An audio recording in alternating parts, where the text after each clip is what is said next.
आज हमारा जो टॉपिक रहेगा वो है लेखांकन की प्रणालियाँ। देखिए, अकाउंटिंग जो सिस्टम है वो हमें जानना बहुत ज़रूरी है। लेखांकन प्रारंभ करने से पहले सिस्टम के बारे में हमें ज्ञान होना बहुत ज़रूरी होता है। सबसे पहला बिंदु जो आता है सिस्टम के अंदर, आप लोग नोट कीजिएगा, रोकड़ प्रणाली, उसे बोलते हैं हम लोग कैश सिस्टम। देखिए, सबसे बहुचर्चित प्रणाली है कैश सिस्टम, जिसके अंदर केवल नकद संबंधी लेन देनों को ही प्रविष्ट किया जाता है, यानी कितना कैश आया कितना कैश गया। यह प्रणाली सबसे ज़्यादा यूज़ है, सबसे सरल प्रणाली है, लेकिन लेखांकन के अंदर इस प्रणाली को ज़्यादा गंभीरता से नहीं लिया जा सकता है। क्यों? कि इस प्रणाली के अंतर्गत छल कपट की संभावना पूरी होती है। ये खास तौर पर प्रणाली है जो काम आती है, जैसे कोई स्कूल है या कोई धर्मशाला है, कोई क्लब है, ऐसी संस्थाएं हैं जहाँ पे कि यह प्रणाली काम में आती है। तो ये हो गई हमारी नकद प्रणाली। उसके बाद आता है व्यापारिक प्रणाली, यानी मर्केंटाइल सिस्टम। देखिए, जो मर्केंटाइल सिस्टम है उसमें अपन के अंदर इनकम और एक्सपेंडिचर, यानी कि आय और व्यय दोनों का लेखा किया जाता है। कितना पैसा आया, कितना खर्च हुआ मेरे यहाँ से, इनकम कहाँ से आ रही है, किस मद में खर्च हो रही है। और ख़ास तौर पे यह प्रणाली है, इसको हम लोग इनकम्प्लीट रिकॉर्ड के नाम से भी जानते हैं। तीसरी होती है मिश्रित प्रणाली, सबको दोनों को मिला के उसको बोलते हैं हाइब्रिड सिस्टम। हाइब्रिड सिस्टम, मिश्रित प्रणाली, जो पेशेवर फर्में होती है, प्रोफेशनल फर्म्स होती है, वहाँ पे इनका ज़्यादा यूज़ किया जाता है और ये भी बहुत ही कम प्रचलित है। ख़ास तौर पे ज़्यादातर जो हम बात करते हैं, जो जितने बोर्ड्स बने हुए हैं, चार्टर्ड अकाउंटेंट एसोसिएशन होती है, एडवोकेट होते हैं, वो लोग इस प्रणाली को काम में लेते हैं। और जो चौथे नंबर पे आती है वो है इकहरा लेखा प्रणाली, यानी सिंगल एंट्री सिस्टम। देखिए, इकहरा लेखा प्रणाली, जैसे कि नाम से स्पष्ट हो रहा है आप लोगों को कि ऐसी प्रणाली जिसके अंदर केवल एक ही जगह प्रविष्टि की जाती है, वो कहलाती है मेरी इकहरा लेखा प्रणाली, यानी कि आपका सिंगल अकाउंटिंग सिस्टम। और मोस्ट पॉपुलर, सबसे ज़्यादा जो प्रणाली हमारे यहाँ काम में ली जाती है, जो प्रचलित प्रणाली है, उस प्रणाली को हम लोग बोलते हैं दोहरा लेखा प्रणाली, यानी कि डबल अकाउंटिंग सिस्टम।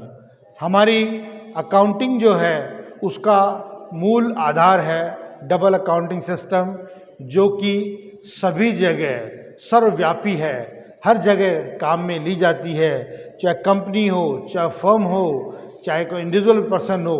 क्यों? क्योंकि इस प्रणाली के अंतर्गत छल कपट की संभावना बिल्कुल क्षीण हो जाती है, शून्य हो जाती है, और सबसे ज़्यादा बहुप्रचलित प्रणाली के अंदर काम में ली जाती है। भारत के अंदर जो सबसे पुरानी प्रणाली थी, जो नंबर 6 पे आती है हमारे पास, सबसे पुरानी प्रणाली जो आज भी हमारे महाजनों द्वारा काम में ली जाती है, दैट इज़ कॉल्ड महाजनी लेखा प्रणाली के नाम से जानते हैं।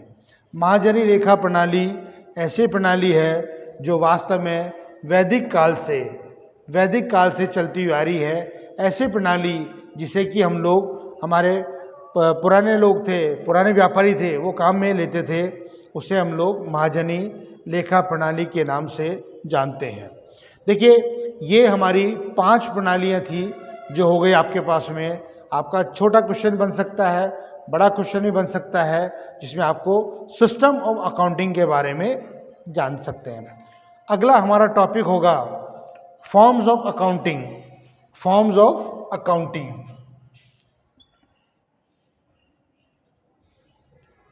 Forms of accounting.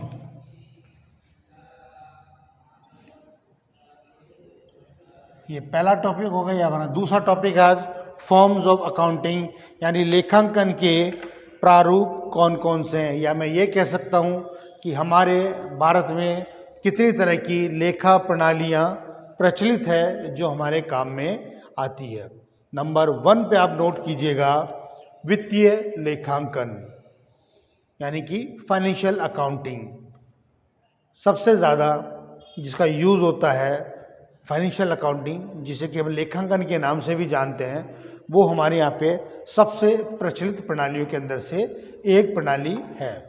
देखिए, फाइनेंशियल अकाउंटिंग के अंदर आपका सिस्टम वही रहेगा हमारा, ट्रेडिंग, P&L, बैलेंस शीट सभी बनाई जाती है, और जितनी भी वित्तीय संस्थाएं हैं, जो वित्तीय आंकड़े हैं, जो हमारी आर्थिक स्थिति का पता लगाने के अंदर काम में ली जाती है, उसे हम लोग बोलते हैं हमारी फाइनेंशियल अकाउंटिंग के नाम से जानी जाती है।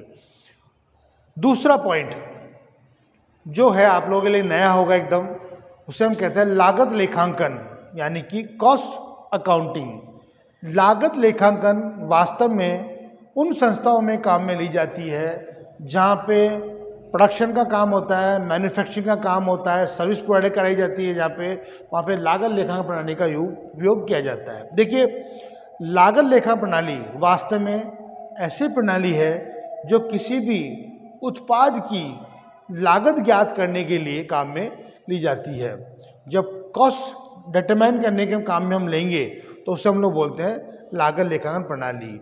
इसके आधार पर लागत पर समय समय पे नियंत्रण किया जाता है कि कहीं हमारी प्रोडक्ट की लागत कम तो नहीं आ रही है, ज़्यादा तो नहीं हो रही है, इसको कैसे नियंत्रित किया जाए। इन सभी विधियों को जिसमें शामिल किया जाता है वो कहलाती मेरी लागत लेखा प्रणाली। तीसरी प्रणाली जो होती है प्रबंध लेखांकन। देखिए, प्रबंध लेखांकन यानी मैनेजमेंट अकाउंटिंग जिसे कहते हैं, यानी कि उसका नाम से स्पष्ट होता है मैनेज करने के लिए।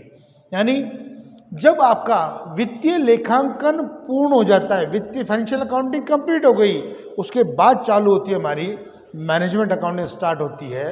और मैनेजमेंट अकाउंटिंग का सबसे मेन रोल होता है आपके द्वारा जो वित्तीय लेखांकन किया गया है उस लेखांकन के बारे में सारी बातों को जानना होता है। पुराने काम क्या है, कैसे किया, क्यों नहीं किया। यानी कहने का मतलब है कि हमारे द्वारा जो योजनाएं बनाई जाएगी, भावी योजनाएं बनाई जाएगी, उन योजनाओं को प्रबंध लेखांकन के द्वारा काम में लाई गई विधियों को आधार मानकर ही आपको प्रबंध लेखांकन काम में लिया जाता है। यानी आपकी डिसीजन होगा, आपके पॉलिसीज बनेगी। कहने का मतलब ये हो गया कि वास्तव में प्रबंध लेखांकन प्रणाली ऐसी प्रणाली है जो वित्तीय परिणामों को विश्लेषित करती है, उनके बारे में ज्ञात करती है कि वास्तव में ये प्रणाली मेरे लिए कितनी कारगर है, कितनी काम में आएगी। उस प्रणाली को हम लोग प्रबंध लेखांकन प्रणाली के नाम से जानते हैं। नेक्स्ट आती है मुद्रास्फीति लेखांकन। देखिए, इन्फ्लेशन अकाउंटिंग समय के साथ साथ प्रणालियाँ बढ़ती जा रही है। मार्केट में जो इन्फ्लेशन हो रहा है, इन्फ्लेशन यानी जो मुद्रा का प्रचलन है वो कम ज़्यादा जो होता है वो तो से हम लोग इन्फ्लेशन के नाम से जानते हैं। ये प्रणाली ऐसे प्रणाली है जो ख़ास तौर पे मुद्रा के अंदर होने वाले परिवर्तनों के बारे में हमें ज्ञान प्रदान करती है, हमें उसके बारे में ये बताती है कि वास्तव में आपकी मनी की वैल्यू को कंट्रोल कैसे किया जाना चाहिए, या उसके बारे में आपको कैसे उसका मूल्य ज्ञात किया जाए। वस्तु के मूल्य के बारे में ज्ञात करना, उसकी करंट कॉस्ट प्राइस के बारे में पता करना, वो इन्फ्लेशन अकाउंटिंग के अंदर काम में ली जाती है। पांचवा पॉइंट जो आप लोग नोट करेंगे वह है मानव संसाधन लेखांकन। देखिए, अगर हम बात करते हैं तो एक व्यवसाय के लिए कुछ महत्वपूर्ण होता है, महत्वपूर्ण चीज़ें हैं, महत्वपूर्ण आयाम है जो काम में लिए जाते हैं, जिसमें है आपके पास में हम बात करेंगे नकद होना जरूरी है, संपत्ति होना जरूरी है, आपके पास में लेबर होना यानी कि मानव होना जरूरी है। तो जैसे आधुनिकता के साथ साथ आधुनिकता का आधार माना गया, आधुनिकता बढ़ती चली गई, तो कहीं ना कहीं लेबर को यानी कि आपकी ह्यूमन रिसोर्स को भी मूलभूत आधार माना गया कि इसके बिना किसी भी व्यवसाय का संचालन करना एकदम मुश्किल है, बहुत ही ज़्यादा मुश्किल है। अतः उस मैन की यानी मैन पावर के बारे में यानी कि लेबर के बारे में हमें ये पता करना कि इनकी वैल्यूज़ को कैसे डिटरमाइन किया जाना चाहिए, उसके लिए जिस प्रणाली का विकास हुआ या इजाद किया गया वो कहलाती है मेरी मानव संसाधन लेखांकन के नाम से। नेक्स्ट जो है आपके पास में वो है सामाजिक दायित्व लेखांकन यानी सोशल रेस्पॉन्सिबिलिटी अकाउंटिंग। इसके बारे में कहा जाता है कि जो उद्योग जगत का, व्यवसाय जगत का समाज के प्रति जो दायित्व है, जो ड्यूटीज़ है समाज को लेकर, वो उस समाज के लिए व्यवसाय क्या कर रहा है, किस तरह से करना चाहिए, उस सब का वैल्यूएशन करना, निर्धारित करना केवल किसमें होगा, हमारा सामाजिक दायित्व लेखांकन में काम में लिया जाता है। तो ये हमारे 6 ऐसे पॉइंट्स हो गए जिसके अंदर हम बात करी हमने कि आपका फॉर्म्स ऑफ अकाउंटिंग यानी कि लेखांकन के प्रारूप। दोबारा रिपीट करता हूँ। नंबर 1 वित्तीय लेखांकन यानी फाइनेंशियल अकाउंटिंग। नंबर 2 लागत लेखांकन कॉस्ट अकाउंटिंग। नंबर 3 प्रबंध लेखांकन मैनेजमेंट अकाउंटिंग। नंबर 4 मुद्रास्फीति लेखांकन यानी इन्फ्लेशन अकाउंटिंग। नंबर 5 मानव संसाधन लेखांकन यानी ह्यूमन रिसोर्स अकाउंटिंग यानी एचआरए के नाम से जानते हैं। और नंबर 6 सामाजिक दायित्व लेखांकन। ये हमारे जो पॉइंट्स हो गए अकाउंटिंग के बारे में। अकाउंटिंग कौन कौन सी है, क्या क्या है, अकाउंटिंग के बारे में हम लोगों ने देखा। हमारा जो अगला बिंदु है जिसके अंदर हम देखेंगे कि वास्तव में हमारे अकाउंटिंग के अंदर कुछ अकाउंटिंग के बारे में जब भी अब कोई टॉपिक स्टार्ट होता है उसके बाद कुछ अवधारणाएं बनी हुई हमारे यहाँ पे, कुछ अजम्पशंस होती है जिनको मानकर हम लोग कार्य करते हैं। देखिए, जब तक आपके पास में कोई अवधारणा नहीं होगी, यानी किसी भी चीज़ का मूल आधार, किसी प्रणाली का, किसी भी थ्योरी का आधार होता है उसकी अवधारणाएं। तो हमारा जो नेक्स्ट टॉपिक है वो है लेखांकन की अवधारणाएं यानी कि अकाउंटिंग कंसेप्ट। देखिए, कंसेप्ट को लेके हम लोग चल सकते हैं, नहीं अवधारणाओं को लेके हमें आगे काम करना पड़ता है हमेशा। बिना अवधारणा के आपका कहीं कोई काम नहीं चलेगा। तो सबसे महत्वपूर्ण डिस्कशन का टॉपिक हो गया आपके पास में अकाउंटिंग कंसेप्ट्स। देखिए, वास्तव में एक लाइन आप नोट करें, लेखांकन अवधारणाएं, लेखांकन अवधारणाएं हमें उन मान्यताओं और शर्तों का, उन मान्यताओं और शर्तों का ज्ञान कराती है जिसके आधार पर लेखांकन सिद्धांतों का निर्माण हुआ है। लेखांकन सिद्धांतों का निर्माण हुआ है। नंबर 1 टॉपिक, नंबर फर्स्ट में आप डालिएगा पृथक अस्तित्व अवधारणा। मैंने कल भी बताया था आप लोगों को कि सेपरेट एंटिटी कंसेप्ट व्यवसाय की सबसे महत्वपूर्ण अवधारणाओं में से एक है पृथक अस्तित्व अवधारणा। अर्थात इस अवधारणा के अंतर्गत व्यवसाय और व्यवसायी दोनों का अस्तित्व अलग अलग होता है, दोनों पृथक होते हैं, दोनों एक दूसरे में शामिल नहीं किए जाते हैं। व्यवसाय में अगर कोई नुकसान होता है या व्यवसाय बंद होता है तो व्यवसाय नहीं मरता है, और अगर व्यवसाय की में मृत्यु हो जाती है तो व्यवसाय बंद नहीं होता है। यानी कि दोनों की अलग अलग अवधारणा है, दोनों एक दूसरे के। व्यवसाय का दायित्व होता है कि वो लाभ कमाए, इनकम कमाए और किसको दे, व्यवसायी को दे। और व्यवसायी का दायित्व होता है कि वो जब भी वित्त की आवश्यकता हो वित्त की पूर्ति करे, व्यवसाय के लिए पूर्ति करे। नंबर 2 है मुद्रा माप संबंधी अवधारणा। मुद्रा माप संबंधी अवधारणा यानी मनी मेजरमेंट कंसेप्ट। देखिए, नाम से स्पष्ट हो रहा है मुद्रा माप, मुद्रा के अंदर मापना, यानी लेखांकन में केवल उन्हीं चीज़ों को शामिल किया जाता है जिसका हम मुद्रा में मापन कर सकते हैं, मनी के अंदर मेजरमेंट कर सकते हैं।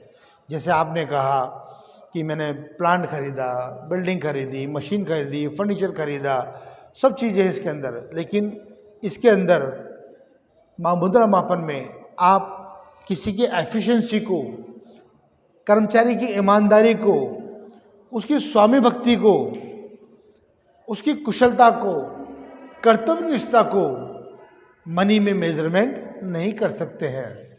व्यवसाय की गुडविल को आप माप सकते हैं, व्यवसाय के पेटेंट को आप पैसे में माप सकते हैं, कॉपीराइट को माप सकते हैं, लेकिन आप ईमानदारी, कुशलता, उसकी कर्मठता, स्वामीनिष्ठता, इसका मेजरमेंट नकद में नहीं कर सकते।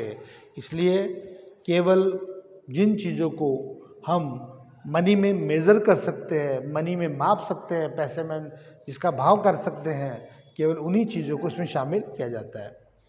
तीसरा पॉइंट है निरंतरता की अवधारणा। देखिए, गोइंग कंसर्न कंसेप्ट, निरंतरता की अवधारणा।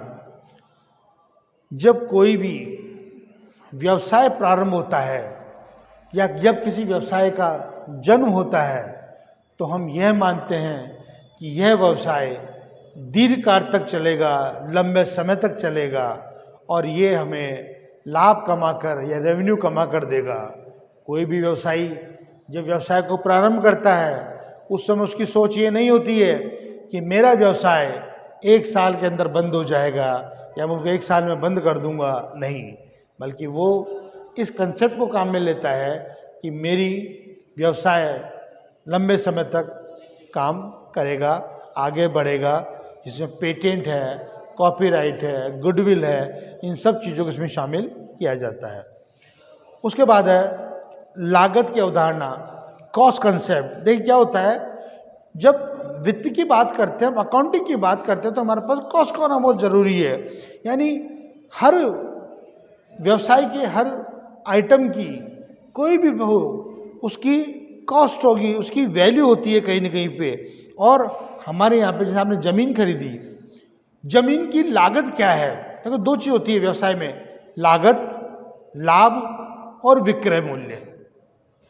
लागत में उसकी लागत को शामिल किया जाता है, लाभ जोड़ के और विक्रय मूल्य शामिल किया जाता है। एक छोटा सा एग्जाम्पल हम लेके चलते हैं। मान लीजिए मैंने महेश जी से एक ज़मीन खरीदी, उन्होंने मुझे ज़मीन 5 लाख की बेची, तो महेश जी के लिए लागत कितनी हो गई? 5 लाख। या मेरे लिए लागत 5 लाख होगी? ऑफ कोर्स लागत मेरे लिए 5 लाख होगी। महेश जी के पास लागत और कुछ थी, उन्होंने अपना लाभ जोड़ा, मुझे 5 लाख में बेच दी।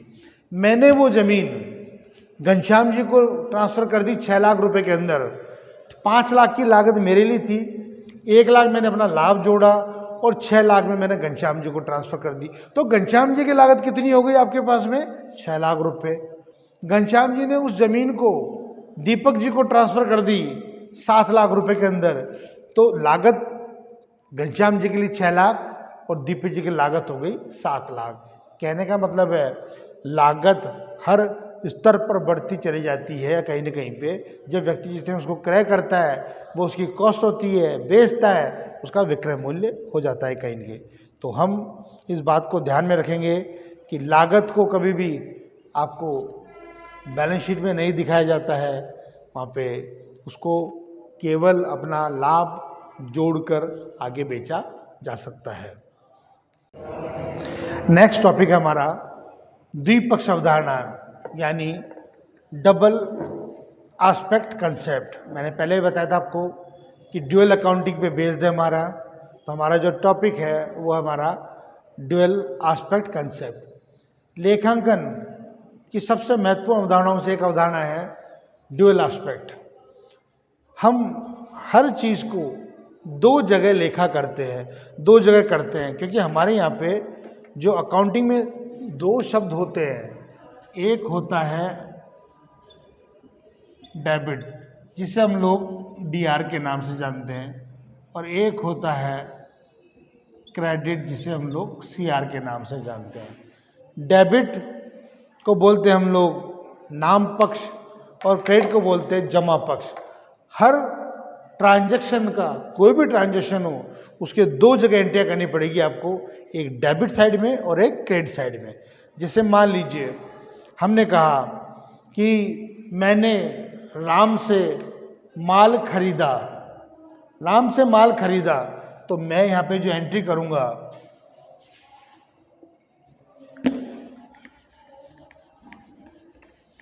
राम से आपने माल खरीदा, यानी परचेज गुड्स फ्रॉम राम, तो आपके पास क्या आया? माल आया। परचेज अकाउंट डेबिट, टू क्या कर दी मैंने? राम्स अकाउंट। प्रविष्टि एक है, ट्रांजैक्शन एक है, दो जगह एंट्री हो रही है। यानी मैं देख सकता हूं कि माल के अंदर पैसा गया और राम के अकाउंट में पैसा लगा। मान लीजिए हमने 50,000 का माल खरीदा, तो हमारा यहाँ हो जाएगा 50,000 और ये भी हो गया मेरा 50,000। तो ये हो गया आपके पास में द्विपक्ष अवधारणा। नेक्स्ट पॉइंट आपका हो जाएगा आगम मान्यता या वसूली अवधारणा। देखिए इसमें आप एक लाइन नोट कर लीजिएगा, आगम मान्यता वसूली अवधारणा के अंदर कंसेप्ट ऑफ रेवेन्यू रिकॉग्नाइजेशन और रियलाइजेशन। इसमें एक लाइन नोट करें, आय संबंधी व्यवहारों के बारे में, आय संबंधी व्यवहारों के बारे में लेखांकन करते समय लेखाकार के सामने बहुत सी समस्याएं आती है, जिसमें सबसे महत्वपूर्ण समस्या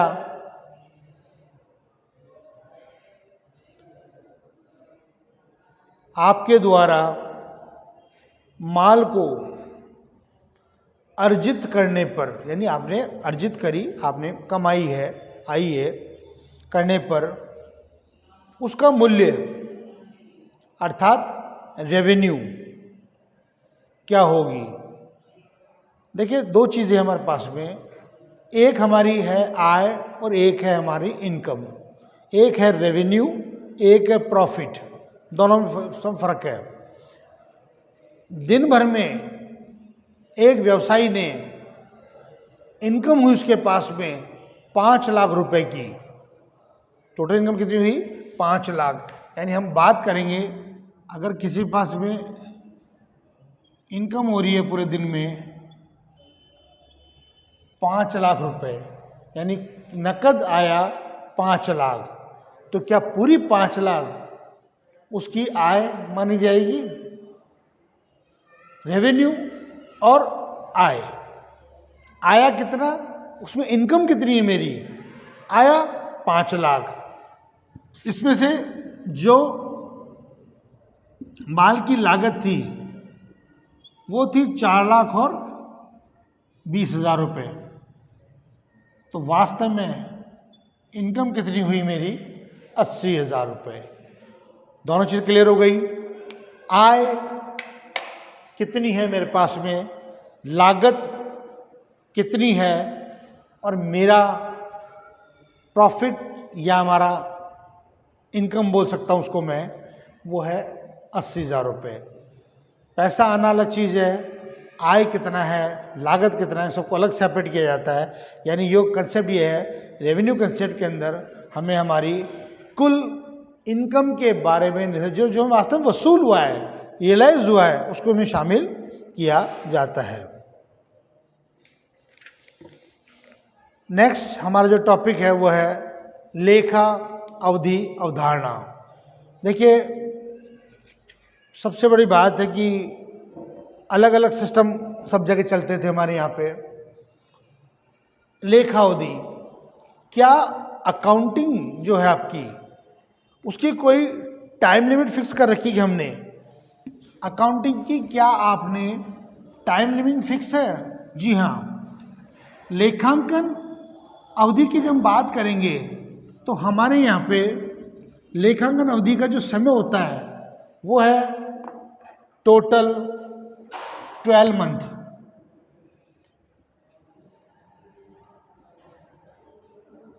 बारह महीने लेखांकन अवधि टोटल 12 महीने में होती है। 12 महीने में काम किया जाता है कि जो आपकी इनकम है वो 12 मंथ, यानी हमारी पूरी अकाउंटिंग चलती है। अब जब बात करेंगे समय की बात करेंगे, अकाउंटिंग आपकी चालू होती है, यानी आपका जो वित्तीय वर्ष होता है वो कहलाता है 1 अप्रैल से लेकर 31 मार्च, यानी हमारा जो वित्तीय वर्ष होगा वो होगा आपका 1 अप्रैल से लेकर 31 मार्च तक का जो समय होता है उससे हम लोग हमारी अकाउंटिंग पीरियड के नाम से जानते हैं। टोटल 12 महीने का समय होता है, वो 12 महीने को इसमें शामिल किया जाता है हमारी अकाउंटिंग के नाम से। तो अब आपका एक टॉपिक हमारा और बच रहा है। नेक्स्ट हमारा टॉपिक है आय एवं व्ययों में मेल की अवधारणा। व्यवसाय के अंतर्गत ये जो अवधारणा है वो है मैचिंग कंसेप्ट। जिसे हम डबल अकाउंटिंग है उसका मतलब भी क्या है, मैचिंग। दोनों में मैच होना चाहिए, दोनों में बराबरता होनी चाहिए कहीं ना कहीं पे, क्योंकि जब तक संगत नहीं होगी, मैच नहीं होगा, तब तक हमारी अकाउंटिंग पूर्ण नहीं होगी। इसलिए सबसे महत्वपूर्ण अवधारणा आपके पास में है मैचिंग कंसेप्ट। आपका आंकड़े, आपके हर चीज़ मैच होनी चाहिए। जब बराबर होगी, मिलान होगा, तो ही आगे अकाउंटिंग को हम लोग कंटिन्यू कर पाएंगे। उसके बाद है उपार्जन की अवधारणा। देखिए, उपार्जन की अवधारणा जो आपके पास में है उसको मैं थोड़ा सा आपको डीप में बताना चाहूँगा। व्यवसाय के अंदर क्या होता है, देखो 2 चीज़ होती है, एक प्राप्त और एक होता है प्राप्य। मुझे मिल गया और जो मुझे मिलने वाला है। क्यों कि ये हो सकता है कि एक कर्मचारी ने पूरे 12 महीने काम किया, उसको 10 महीने की तनख्वाह मिली, तो प्राप्त जो हुआ वो 10 महीने और प्राप्य जो होना चाहिए था वह 12 महीने। यानी मैंने क्या किया, मैंने कमाया 10 महीने, लेकिन मैंने वर्क कर लिया 12 महीने का। मुझे वेतन मिला 10 महीने का, लेकिन मेरे पास अर्जन कितना कर लिया मैंने, वो होता है 12 महीने का। हमेशा क्या होता है कि लेखांकन जो चलता है वो स्टार्टिंग से लेकर एंड तक चलता है, पूरा अप्रैल से लेकर मार्च तक चलेगा।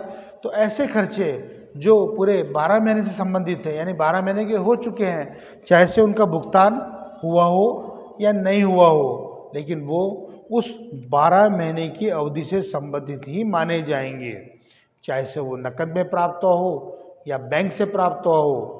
लेकिन जो प्राप्त नहीं हुआ है, लेकिन वो उस 12 महीने से संबंधित है, उस लेखा अवधि से संबंधित है, उस लेखा अवधि संबंधित को हम लोग उपार्जन की अवधारणाओं के नाम से जाना जाता है कहीं। तो ये हमारी आज जो टॉपिक था, हमारा जो हमारी अवधारणाएं थी वो पूरी हो चुकी है, और नेक्स्ट हम टॉपिक हम आगे डिस्कस करेंगे।